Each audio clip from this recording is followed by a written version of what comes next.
याद रखना, मैदान करबला के अंदर हजरत सैयदना इमाम हुसैन रदी अल्लाह ताला अन्हु का जो हौसला था वो इतना मिसाली था, इतना मिसाली था। एक जनाजा घर में उठ जाए ना, और खुदा माफ करे वो किसी जवान का हो, तो बूढ़े की कमर कई कई रोज खड़ी नहीं होती। लेकिन करबला के उस शाहसवार की कहानी भी सुनना मेरे भाई, जो अपने कंधे पे सुबह से लाशें उठा के ला रहे हैं। सुबह से इमाम अली मकाम लाशें उठा के लाते हैं। हजरत कासम बिन हसन का लाशा उठा के ला के रखा। हजरत अली अकबर शहीद हो गए, आवाज दी अब्बा जी संभालना, तो लाश मुबारक उठा के रखी। जनाब अली असगर की लाश उठा के रखी। भाई बड़े प्यारे होते हैं, बड़े ही प्यारे होते हैं। ना माने हम अपनी औलादों के सामने, पर बड़े प्यारे होते हैं। जितना मर्जी शिकवा करें, बड़े प्यारे होते हैं। क्या करें, भाई जो हुए नहीं इनकी तकलीफ सही जाती। हजरत अब्बास रदी अल्लाह ताला अन्हु को जब इमाम अली मकाम उठा के ला रहे थे, तो एक मिनट के लिए रुके और कहने लगे, अल्लाह अब मेरी कमर कमज़ोर पड़ गई है। मेरा भाई चला गया तो पीछे से ना कुछ कमज़ोर पड़ गई है। इतनी सारी मैयतें उठा के ला के, इतना हौसला हुसैन इब्ने अली का। फिर जाके इमाम अली मकाम गर्म रेत से तयम्मुम करते हैं, फिर वो घोड़े पे बैठते हैं, फिर वो रिज्स पढ़ते हैं, फिर वो खुतबा देते हैं, फिर वो हक का ऐलान करते हैं, फिर वो जुल्म को ललकारते हैं, फिर वो 56 साल के बुढ़ापे में जब मैदान में घोड़े को एड़ी लगा के आते हैं और इस तरह काटते हैं यजीदियों की कमर को, गलों को, कि अमर बिन साद कहता है अकेले अकेले ना जाओ, ये कोई मामूली है, ये अली हैदर का लाल है। अकेले अकेले जाओगे तो लश्कर काट देगा, यकबारगी हमला करो, यकबारगी। फिर हो सकता है हुसैन तुम्हारे काबू आए। इमाम अली मकाम मैदान करबला में जब तीर खा रहे थे तो तुझे हौसला सिखा रहे थे, मुझे हौसला सिखा रहे थे। जब वो मैदान करबला में नेज़े खा रहे थे, जख्म ले रहे थे, तो डटना सिखा रहे थे, हौसला करना सिखा रहे थे। बात बात पे कमजोर पड़ने वालों, मिल्लत के जवानों, अभी तो तुमने बहुत सारे उजाले लाने हैं, अभी तो कई अंधेरों से लड़ना है, अभी तो कई शम्में जलानी है, अभी तो बहुत सारे घर हैं जो मुंतजिर हैं कि तुम इनकलाब लाओगे, अभी तो बहुत सारी आबादियां हैं जहां तुमने अमन कायम करना है, अभी तो बहुत सारे शहर हैं जहां से तुमने जुल्म मिटाना है, अभी तो बहुत सारी जगह हैं जहां तुम्हारे नाम के दीप जलेंगे, जहां तुम जाके इस्लाम के नाम की तख्ती लगाओगे, अभी तो बहुत सारे मीनारे हैं जिन पे तुमने ला इलाहा इल्लल्लाह मुहम्मदुर रसूलुल्लाह के नाम का झंडा लगाना है। अभी तो आगे बढ़ना है, अब कमजोर ना पड़े। अपनी जिंदगी के अंदर किसी जगह भी बीमारी भी आ जाती है, तकलीफ भी आ जाती है, आजमाइशें भी आ जाती, गरीबी भी आ जाती, ये आने वाली चीजें हैं तो आ जाती। अपनी जिंदगी में सिर्फ 2 4 5 चीजों को लागू कर लें। एक तो मुखलिस जिंदगी गुजारें, रियाकार जिंदगी ना गुजारें। जो लोग रियाकार होते हैं वो बुज़दिल होते हैं, जो रियाकार होते हैं वो दुकानदार होते हैं, जो रियाकार होते हैं वो अदाकार होते हैं, जो रियाकार होते हैं उनके पास एक करैक्टर रह जाता है, अंदर उनके कुछ भी नहीं होता, खाली हो जाता है सारा। जिंदगी में मुखलिस बनेंगे तो दिलेर हो जाएंगे। इखलास के साथ आप जिंदगी में सफर करें, आप मुखलिस हो जाएं। मेरे रसूल पाक सल्लल्लाहु अलैहि वसल्लम ने फरमाया मुखलिस हो जाओ, अल्लाह के रज़ा वाले हो जाओ, मुखलिस हो जाओ, तुम्हारा थोड़ा अमल भी तुम्हारे लिए ज्यादा हो जाएगा, तुम्हें किफायत कर जाएगा थोड़ा अमल। अल्लाह के अलावा किसी से डरना छोड़ दें, गैर का खौफ दिल से निकाल दें, अपनी जिंदगी में गैर का खौफ निकाल दें, निकाल फेंके आप अमीरों का खौफ, निकाल फेंके दुनिया क्या कहेगी।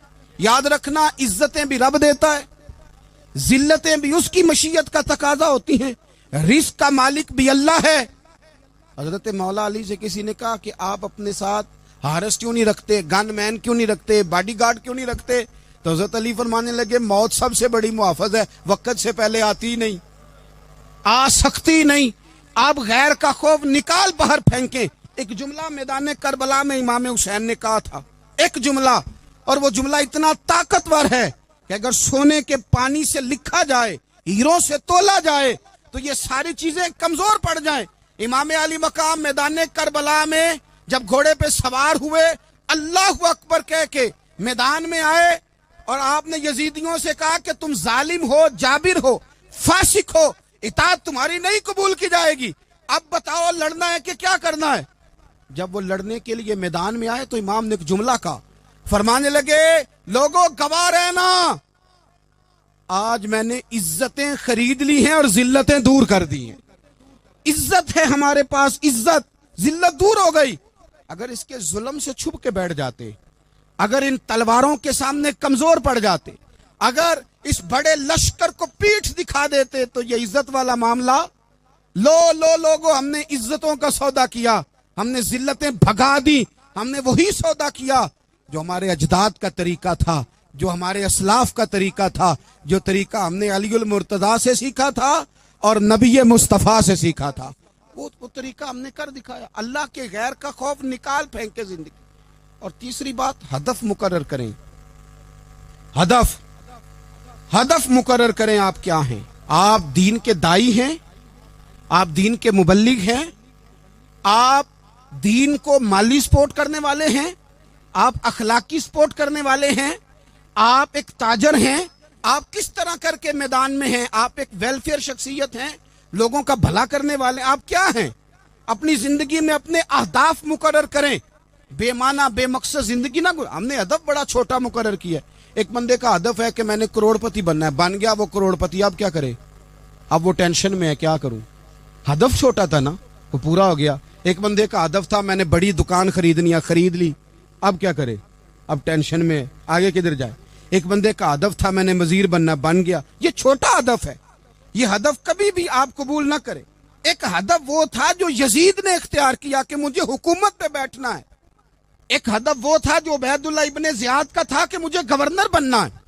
एक हदफ वो था जो अमर बिन साद का था कि मुझे रे की हुकूमत लेनी है। ये इन लोगों के हदफ थे।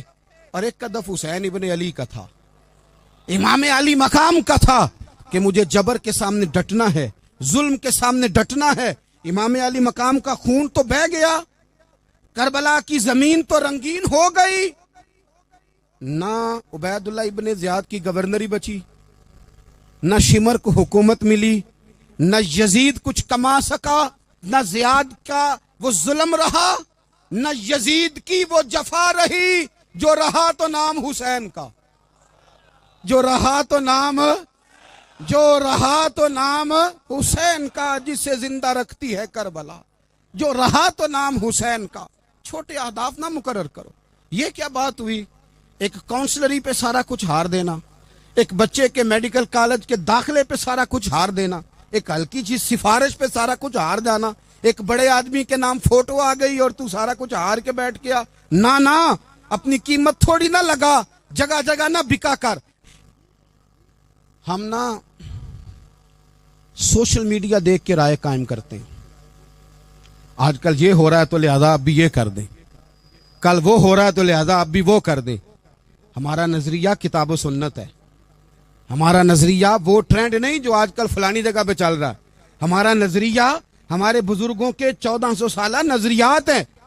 आप 4, 5, 6 खबरें देख के नजरिया ना बनाया करें। नजरिया अल्लाह की किताब देख के बनाएं, रसूलुल्लाह का फरमान देख के बनाएं। 5, 7, 10, 20 एंकर जहां आपको लेके जाएं वो वाला ज़हन ना बनाएं।